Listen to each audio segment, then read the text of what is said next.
اللہ اکبر یا حی یا قیوم جس کے اوپر نازل کیا گیا وہ کون ہے؟ اسے محمد مصطفیٰ کہتے ہیں۔ اللہ تعالیٰ نے فرمایا ایک طرف ساری دنیا آ گئی، ساری دنیا کے سارے انسان آ گئے، سارے ملائک آ گئے، سارے نوری آ گئے، سارے عرشی آ گئے، سارے فرشی آ گئے، سارے علماء آ گئے، ساری مخلوقات آ گئی۔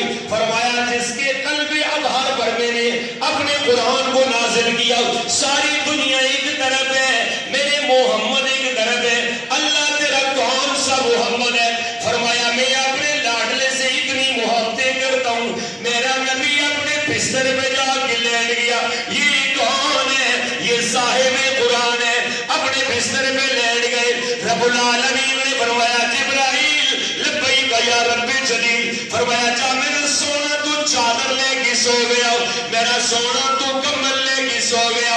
فرمایا کہ یا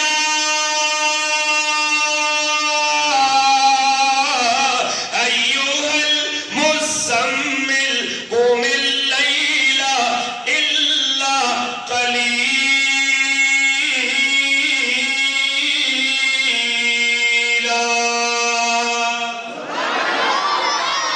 فرمایا یہ میرا وہ نبی ہے، اس کے قلب اطہر میں ہم نے قرآن مجید کو اتارا۔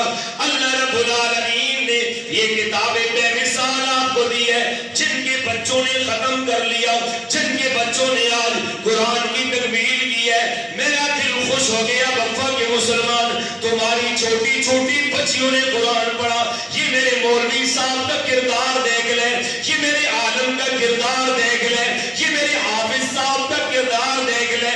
تو باتیں بھی کر جاتا ہے، میرے مولوی صاحب کے لیے دل میں کھوٹ بھی پیدا کر دیتا ہے، لیکن تو نے اپنا پتھر جیسا بچہ، تو نے اپنی بچی میرے حوالے کر دی، تو یہاں پہ موجود نہیں ہے۔ آج تیری بچی نے قرآن کی تکمیل کر لی، یہ وہ بچی ہے جس کو دنیا میں زندہ رہنے کا حق بھی حاصل نہیں تھا، آج اس کو اتنا بڑا حاصل حق مل گیا، یہ مسجد میں آ کر بھی بیٹھ گئی ہے۔ قرآن کہتا ہے کہ ای ذنب قبلت، آؤ نا ذرا کہانی تو پتا کر لو۔ ایک بندہ اللہ کے نبی کی محفل میں آ جاتا ہے، کہتا ہے اللہ کے نبی میں آپ کے سامنے ایک فریاد لے کے آیا ہوں، بڑا گناہ لے کے آیا ہوں، اگر میرا گناہ معاف ہو جائے میں آپ کے اوپر ایمان لے آؤں گا۔ اللہ کے نبی فرماتی ہے تو کتنا بڑا گناہ لے کے آیا ہے؟ کہتے ہیں آسمان کے ستاروں سے بھی بڑا گناہ، زمین کے ذرات سے بھی بڑا گناہ، سمندر کی موجوں سے بڑا گناہ، دریا کی لہروں سے بڑا گناہ۔ اللہ کے نبی فرماتی ہے کون سا گناہ کر کے آیا؟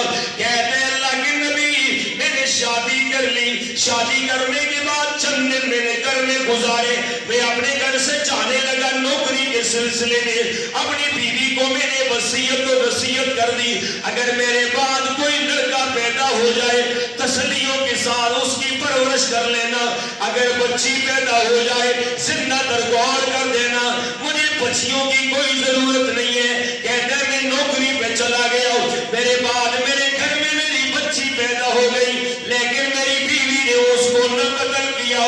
میں جب چند سالوں کے بعد اپنے گھر کی طرف لوٹ کر کے آیا، میں نے دروازے پہ دستک دی، دروازے کی کنڈی کھل گئی، میں نے دیکھا کہ سامنے ننھی پری کھڑی ہے، میں نے اس کو بالوں سے پکڑا، گھسیٹتا ہوا بیوی کے سامنے لے گیا، بتا کہ یہ بچی کس کی ہے؟ میں نے کہا کہ میری بیوی کہنے لگی بچی ہماری نہیں ہے، یہ تو پڑوسن کی بچی ہے۔ میں نے بچی کو چھوڑ دیا، جب راتوں کی تنہائی آ گئی خلوتوں میں چلے گئے، میری بیوی کہتی ہے، میری بیوی سے میں نے پوچھا یہ بچی تو ابھی بھی ہمارے گھر میں ہے، بچی واپس جاتی کیوں نہیں ہے؟ میری بیوی نے بڑی تسلی کے ساتھ مجھے سمجھایا کہ بیٹیاں دینے والا بھی اللہ ہے اور بیٹے دینے والا بھی اللہ ہے۔ سمجھانے کے بعد میری عقل میں بات آ گئی، کہتا ہے لوگوں میں دل کو مزدوریاں کرتا ہوں، میں رات کو اپنے گھر میں لوٹ کے آ جاتا ہوں، اور جب میں اپنے بستر پہ آ کر کے لیٹ جاتا ہوں میری بچی دوڑ کے میرے سینے پہ چڑھ جاتی، میری ساری تھکاوٹیں دور ہو جاتی تھی، میرے گالوں پہ بوسہ دے دیتی، میری ساری تھکاوٹیں دور ہو جاتی۔ کرتی کرتی ایک دن میں لے کر کے جب اس کو بازار میں گیا، عربیوں نے مجھے قریشیوں نے تانا دیا کتنا بڑا بچی زندہ ہے. میری وہ سال پرانی شادرہ پھر دوبارہ کھلائی. میں واپس لوٹ کے آیا, اپنی بچی کو لے کر کے جانے لگا. اپنی بیوی سے کہا کہ بچی کو تیار کر لو. میری بیوی نے بچی کو تیار کر دیا. میں بچی کو بھی لے کر کے خدا لے کر کے چلا گیا. جب میں قبرستان میں پہنچ گیا, میری بیٹی کہتی ہے بابا جانی کہاں جانے کا ارادہ ہے؟ میں نے کہہ دیا کہ آج تجھے ایسی جگہ پہنچا ڈالوں گا جہاں سے تو واپس نہیں آئے گی. آخر کہتا ہے میں نے گڑھا کھودنا شروع کر دیا. گڑھا کھودتے جب مٹی ڈھیر بن جاتی اندر کی طرف آتی ہے, وہ معصوم پری اپنے ہاتھوں سے مٹی کو پیچھے کر دیتی ہے. اسے پتہ ہی کوئی نہیں, تھوڑی دیر کے بعد یہ مٹی میرے لیے موت کا ذریعہ بن جائے گی, مجھے موت کی نیند سلا دے گی. کہتے جناب والا جب میں تھک کر کے بیٹھ گیا, میری پیشانی پر پسینہ آ گیا. میری ننھی پری اپنی اس چھوٹے سے دوپٹے کے ساتھ میرے پسینے کو صاف کرتی ہے, لیکن میرا پتھر دل نہ بدلا, میرے اندر کا انسان نہ جاگا. میں ابھی تک درندہ بنا ہوں. تھوڑی دیر کے بعد جب میرا گڑھا تیار ہو گیا, میں نے بچی کو اٹھا کر کے اس گڑھے میں پھینک دیا. میں مٹی ڈالنا شروع کر دیتا ہوں. اللہ اکبر, میری بچی کے چہرے پر تھوڑے تھوڑے رونے کے آثار آ گئے اور خشک ہونٹوں پر چھوٹی چھوٹی تبسم بھی آ گئی ہے, لیکن مجھے ترس نہ آیا. ارے سوالیہ نظروں سے میری بیٹی ڈرے ہوئے میری طرف دیکھتی ہے. پتہ نہیں میرا بابا میرے ساتھ کون سی کھیل کھیل رہا ہے. جب سینے تک میری بچی دب گئی, میری بچی سمجھ گئی کہ میری موت آ گئی ہے. اب میری بیٹی کہتی ہے بابا بابا مجھ پہ یہ ظلم نہ کر, میرے بابا جانی مجھ پہ مٹیاں نہ ڈال, مجھے موت کی نیند نہ سلا. میرے بابا, میں نے تو سنا ہے کہ بیٹیاں تو بابا کی پریاں ہوا کرتی ہیں. بابا کے روٹی کا مسئلہ ہے, میں کسی کے دروازے پہ بھیک مانگ لوں گی. بابا اگر گھر کی بات ہے میں تیرے گھر واپس نہیں آؤں گی, خدا را مجھے زندگی کی بھیک دے دے. وہ کہتے ہیں میری بچیوں کی, میری بچی کی چیخوں کی آواز آسمان کی ستاروں نے بھی سنی, سمندر کی موجوں نے بھی سنی, اور یہ آواز سناٹے میں بڑے دور تک چلی گئی, لیکن میرے پتھر جیسے دل پہ اثر نہ کیا. آخرکار میری بچی اس میں ڈوب گئی. میرے مٹی کے اندر اسے ڈبو ڈالا, اسے مار ڈالا. میں گھر میں آیا, میری بیوی کہتی ہے بتا کہ بیٹی کہاں ہے. میں نے کہہ دیا کہ آج میری غیرت جیت گئی, میری بیٹی موت کی نیند چلی گئی. کہتے ہیں اللہ کے نبی جب میں رات کو سو جاتا ہوں, میری بچی میری خواب میں آ جاتی ہے, آگے میرا گریبان پکڑتی ہے, کہتی ہے بابا جانی جو تو نے کرنا تھا تو کر گزرا, اب جب کل قیامت کے دن آئے گا میرا ہاتھ ہوگا تیرا گریبان ہوگا, پھر میں پوچھ لوں گی کہ بتا کہ مجھے کیوں قتل کیا گیا, پھر میں اللہ پہ سوال کروں گی اے میرے پروردگار اگر بیٹی بننا جرم تھا, اللہ بیٹیاں بنانے والا تو اللہ, پھر تو نے مجھے کیوں بنایا. اللہ اکبر, کہتا اللہ کے نبی مجھے راتوں کو نیند نہیں آتی ہے.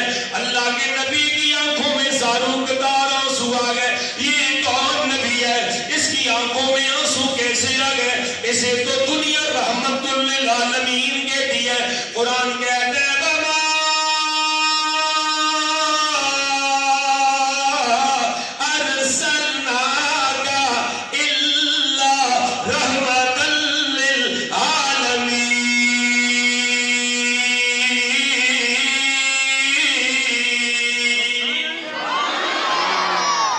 میرے نبی کی آنکھوں میں آنسو آ گئے.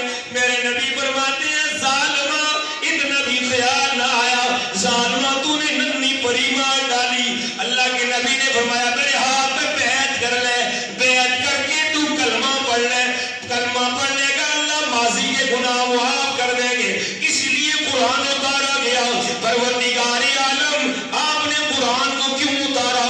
اللہ تعالیٰ فرماتے ہیں, فرمایا کہ تاکہ میرا نبی نذیر بن جائے, میرا نبی بشیر بن جائے, میرا نبی شاہد بن جائے, اور شاہد بن کر کے نذیر بن کر کے لوگوں کو ڈرائے.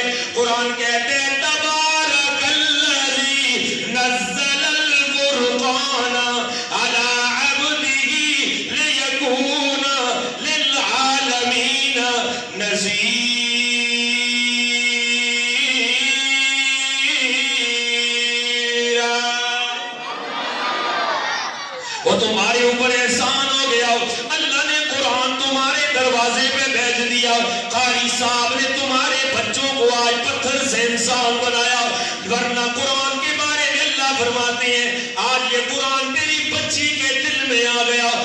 یہ قرآن پتھروں پہ نازل کر دیتے تو یہ پتھر چکنا چور ہو جاتے, یہ مٹی مٹی ریزہ ریزہ ہو جاتی.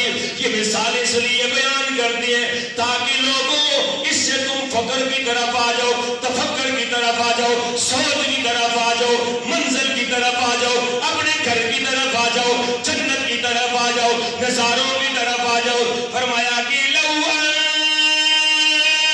انزلنا هذا القرآن على جبل لرأيته خاشعا متصدعا من خشية الله